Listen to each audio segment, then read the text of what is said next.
What's going on, everybody? This is Nicholas Waters, and today we're going to be talking about one of my favorite websites that the government provides, and that's going to be USAspending.gov. Now, if you're not familiar with USA Spending, USA Spending is the main source that the government uses to track all federal spending in the country. Whether it's a $1 contract or a $1 billion contract, they're all hosted on USA Spending. So today we're going to be talking about exactly how you use USA Spending, what the benefits are, what you're going to be looking for. I did a video a few days ago that kind of broke down just the overall contracting guide. So if you haven't watched that video, stop there first, then come back to here. It's going to explain a lot of why USA Spending is going to be very beneficial.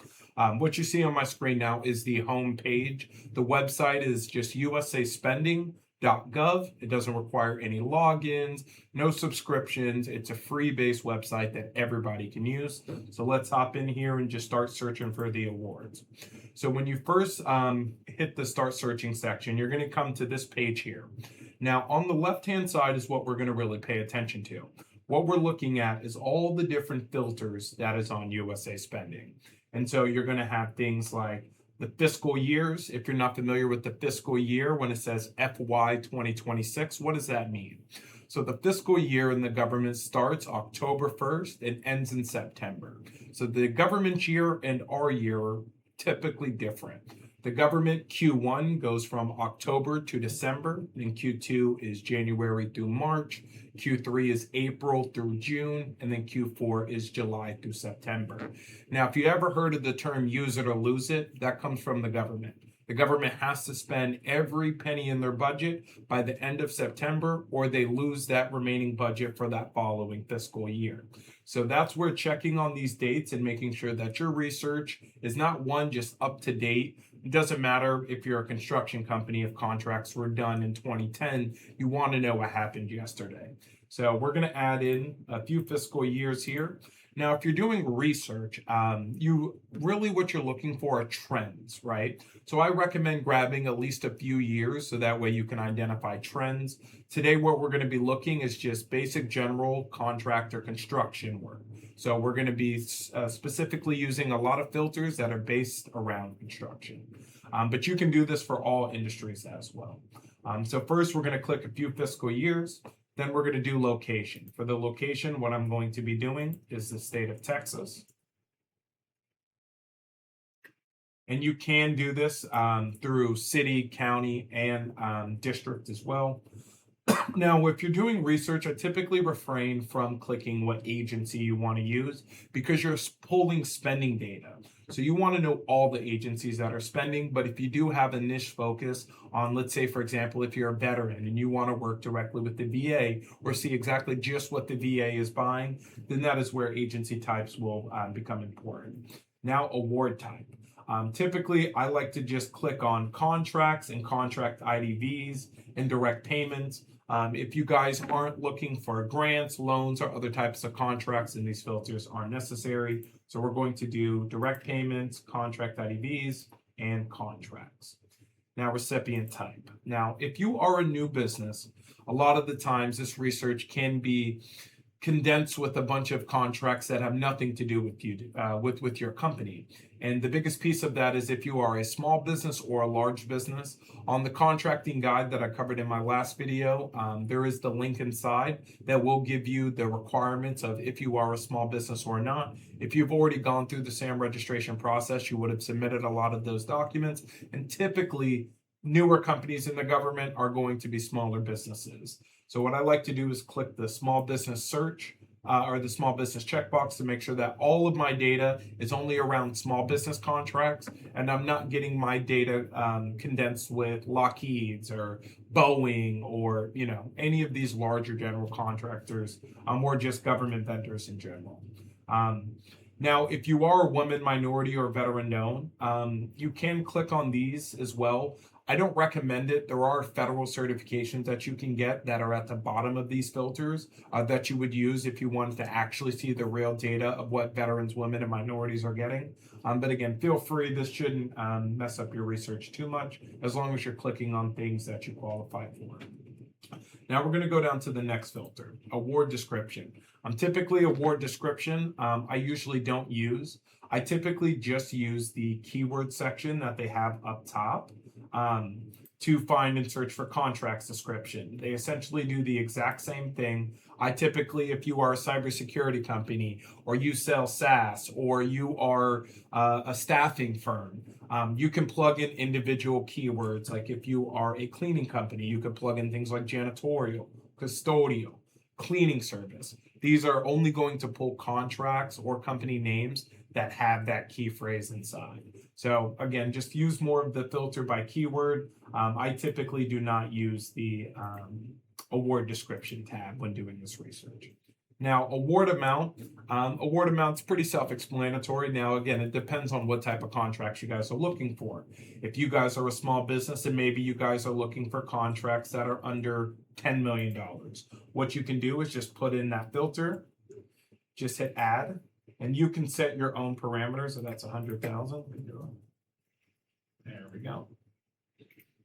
Right, so now I set a $10 million maximum amount. That way now I'm only searching for contracts that are 10 million or under. So that way my data, again, doesn't get skewed with contracts that are potentially out of my realm of taking on.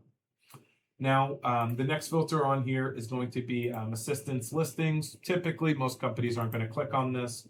However, the next filter is going to be your NAICS codes filter, and this is one that you should always use. Now, for general contracting, the NAICS code is going to be 236220. So this is the general construction. It stands for Commercial and Institutional Building Construction NAICS code. So you want to plug in, depending on your industry, you may have a variety of codes or you may just have a few. You can search them individually, you can search them combined, you could do them either or. All you have to do is just click the button. For this, we are only going to be using this code, but if you wanted to add in another code, you can either type in the code number itself, or for example, if you want to just type in roofing, it will pull the code associated to roofing, and you can just click that code. For this, I'm just going to be using one code, so we don't need to add anything else. And now we're going to go down, really the next few filters we can skip. What we're really going to go down to is type of contract pricing. So depending on the contract, they can be fixed, they can be cost reimbursement contracts, they can be a combination. Again, depending on your preference, you can click on these filters here. You're also going to have the type of set aside. Now, this is very important if you are a veteran, a woman, a minority-owned business, or located in a hub zone. There are contracts that are exclusively set for these companies through federal certifications.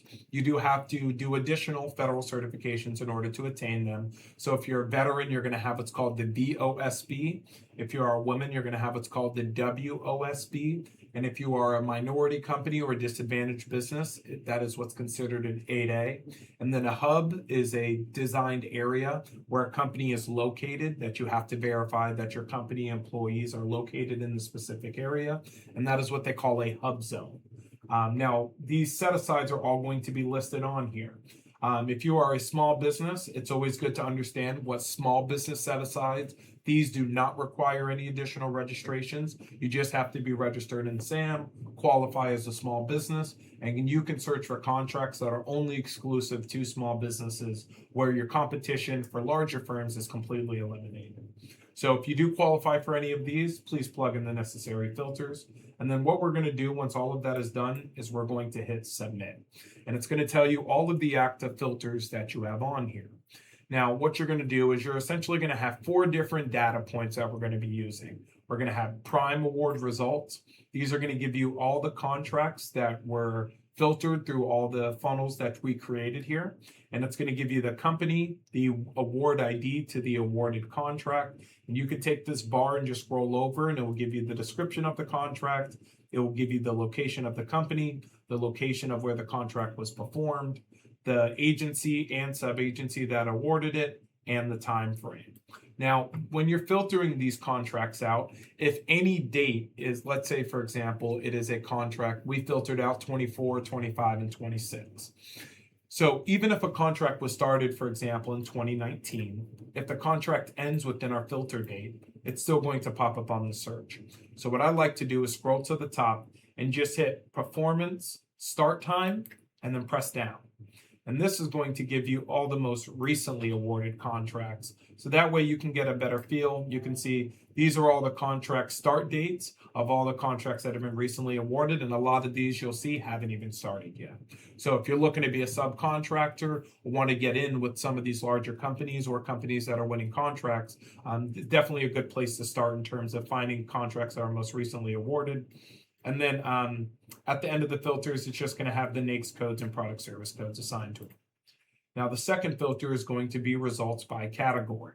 This is something else that I want you guys to really pay attention to. When you are researching by the agency, you're really not looking for the agency. What we're looking for are the sub-agencies. The DoD has a variety of agencies. You have Defense Logistics Agency, you have the Navy, the Army, the Air Force. These are all independent sub-agencies to the DoD.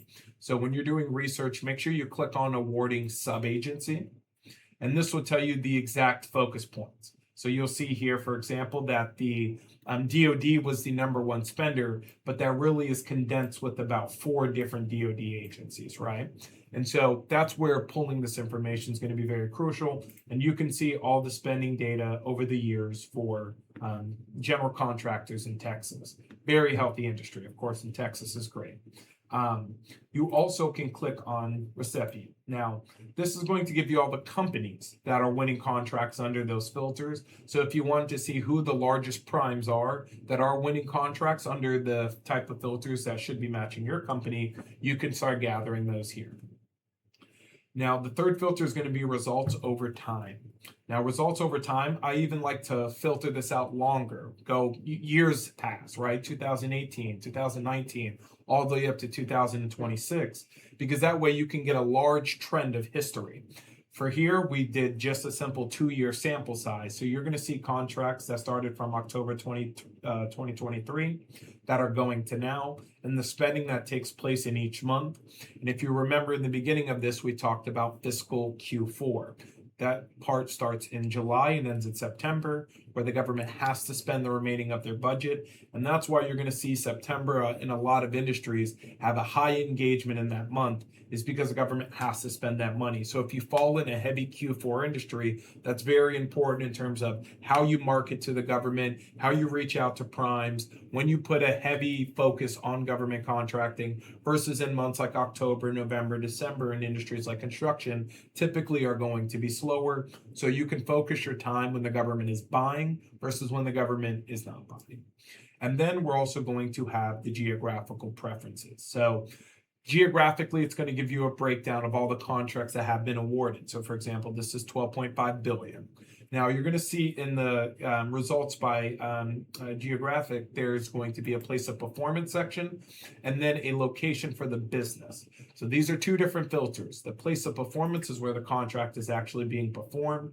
And this is going to be where the company is physically located. So you'll see there was $12.5 billion awarded in the state of Texas for general contracting. Out of all that money, only 7.5 billion of it was done directly in the state of Texas, right? So we can filter out and see, hey, what companies are taking on my contracts in Oklahoma? What companies are taking on my contracts in Louisiana or in New Mexico? So that way you can identify out-of-state contractors that are really coming in and taking the work in your state that is in your backyard. And to identify who those competitors are is very crucial. Now, there's a lot you can get into USA Spending. This is very cover letter, surface level information.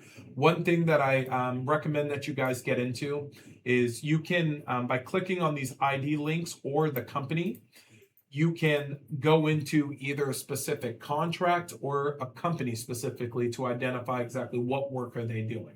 So for example, I clicked on this contract here for $80,000 and it's going to tell me all the details. Or sorry, this is the company, this is the contract here.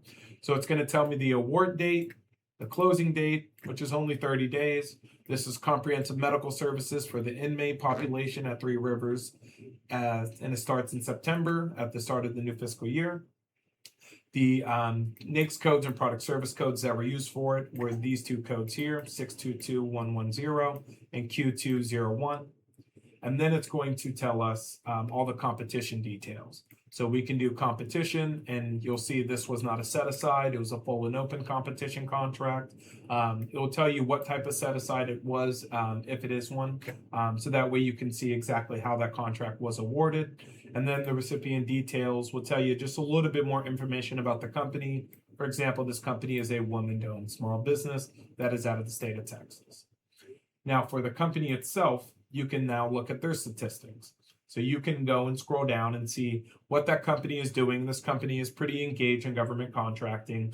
So they've been doing contracting since they started tracking the data back in 2008. But you can just see their growth history, not only just on a yearly basis, but a quarterly basis, and also a monthly basis. So a lot of data here. And again, this is really just cover letter stuff, but great to know if you're getting into government contracting of one, just how to maximize your spending data, what to search for, what competitors, what agencies am I targeting, and overall just get a lot of information of if you're getting into government contracting, are they actually buying what I sell? And if they do, there's a direct path in order to getting to government contracts and exactly how to win them. We'll be covering them all on this channel. We thank you. Until next time.